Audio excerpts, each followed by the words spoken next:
Now, I will say that music is inherently a social experience, and we want to build on that social experience. And that's why we introduced this concept called Zoom Social. Now, Zoom Social is in beta right now. It has about 1.5 million people who have tried the service out initially. And we want to give you a chance to understand what Zoom Social is. So I want to invite Molly O'Donnell on stage to show us how consumers can discover music through Zoom Social. Molly? Let's just take a quick tour. You'll see that I'm on my personal profile page on my Zoom Social site. And at the centerpiece of the Zoom Social is this Zoom card. It's your personal Zoom card, which you can personalize like I did with my Zoom tag, my Zoom pic, and I even have some background wallpaper here, which is one of my favorite pieces of artwork.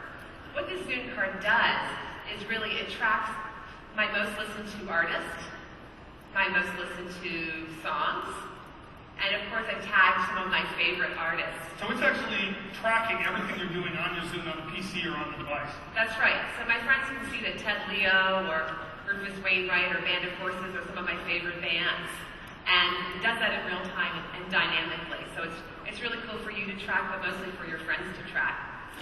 The community's actually embraced this and taken this to the next level.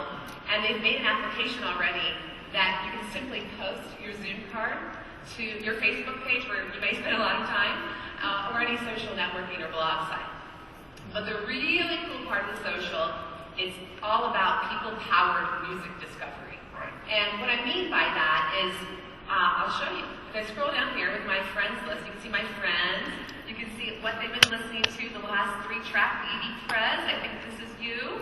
Well, let's go take a look. We should take a look at my page and see what's been on there. Okay, great. So here you are. And I can look down the right-hand side of Robbie's page, and I can discover his most recently played songs. Clearly some of this music is dating me. Well, it's there for everyone to see. There you go.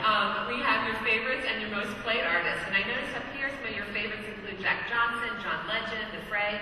The top of the list is The Shins. And The Shins are a cool band, and they happen to be huge Xbox 360 fans. So I'm going to jump to their site. Right. So what we have here is the Zoom Social site for The Shins. And then so they've created their own card for the band. That's right. So what this is you can see their albums, you can also see the top played songs from the Zoom Social site, and you can see the top fans of The Shins. And you can see here, this is yet another act of discovery, because you can say this fan that likes The Shins also likes the Silver Sun Pickups and the Decemberists. And if I wanted to, I could go check them out, because maybe since I like The Shins, I'll like them too. Again, a really cool act of discovery. You can spend a lot of time here. But we don't have a lot of time, so I'm going to just jump up here, and you can see Sleeping Lessons. It's a bit of an old song. It came out last year, but I've been meaning to buy it. Right. I can either sample the track or simply click to buy. And what that does is it closes the loop from discovery of the song to purchasing. So you see here that I'm in Zoom Marketplace. Right.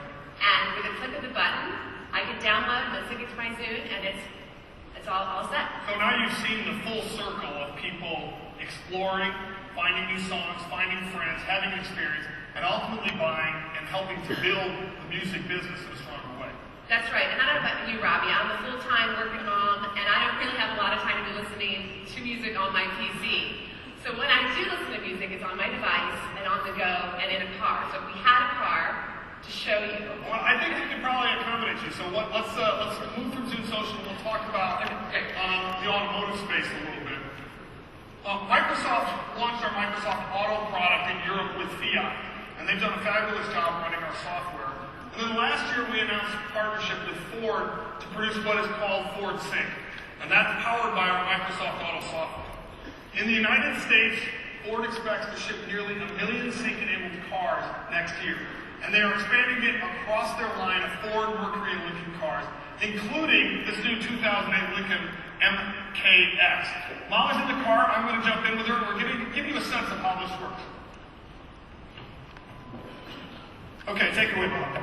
All right, so when I'm driving, like most people, I want my hands on the wheel and my eyes on the road. But I also want to do a little bit of multitasking. I want to be able to access all my devices. And with the Zoom, with the Sync, you can do just that. So for example, the Zoom that I was just talking about, or it works with any MP3 player, easily plugs into the console here. And the thousands of songs that I have loaded here are all synced to the car.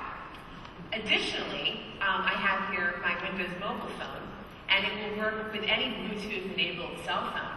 And all my hundreds of contacts that I want to call my friends, my family, are all automatically downloaded and synced into my car for easy hands-free. And all you need to do, you can do all of these things while driving, just with the sound of your voice. So why don't we try playing a track? Okay, great. Let's do that, and maybe you can pick one of your favorite songs. USB, please say a command. Play track cars. Playing track cars.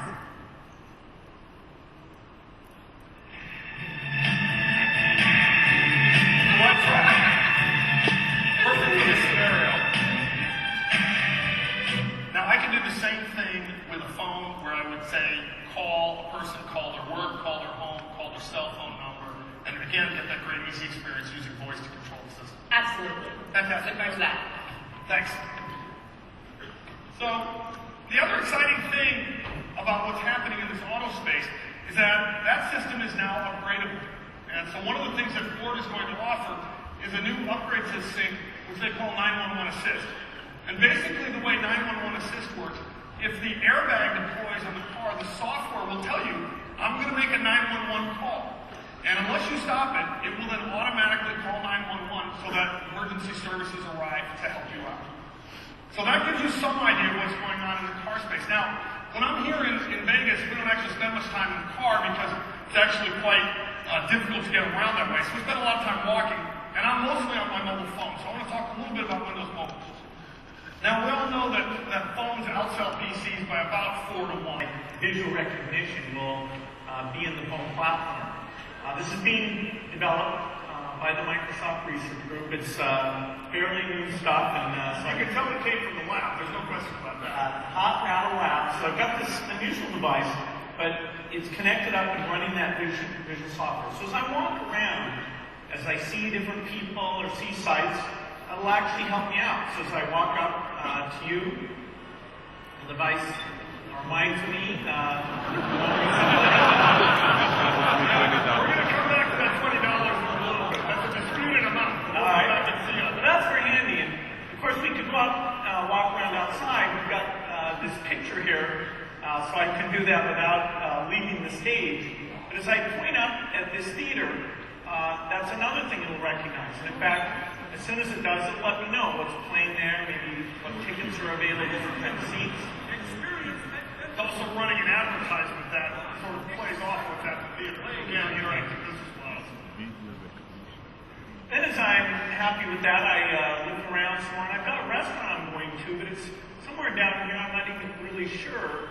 But my phone knows that's where I'm headed, recognizes it, shows that to me, and offers to show me the path down there, guide me. Now this uses the virtual Earth 3D visualization that we're doing, that is just fantastic. And so you see all the buildings and sites as I walk down there.